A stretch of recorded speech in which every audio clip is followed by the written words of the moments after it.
இருந்துச்சுன்னா நபிசாஸ்லம் அவங்க ஜனாசா வச்சிருக்கும் பொழுதே எல்லாரையும் கூப்பிட்டு வச்சு அவர்கிட்ட உள்ள மனப்பிரச்சனையை போக்கி பொருளாதாரத்தில் உள்ள கஷ்டங்களை போக்கிட்டு மன்னிச்சுட்டேன்னு சொன்னதுக்கு பிறகுதான் ஜனாசா தொலை வச்சான். ஒரு தாய்க்கும் மகனுக்கும் உள்ள மனஸ்தாபத்துல களிமா வராம இருந்த ஒரு பணியாளருக்கு தாயை கூப்பிட்டு ஒரு நெருப்பை மூட்ட சொன்னாங்க.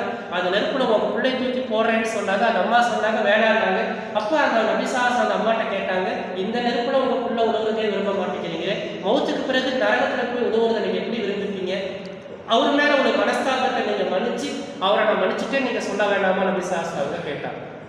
இதுதான் தாவத் தப்லீகுடைய பேசிக்கான விஷயம். சாதுமானா சொல்லி காமிச்சாங்க.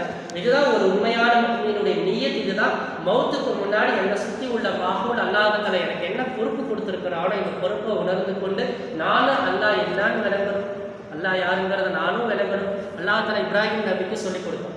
அல்லாஹ் யாருங்கிற தன்மையை அல்லாஹ்வுத்தாலா விளக்கி கொடுத்தோம். இப்ராஹிம் நபி எப்படிப்பட்ட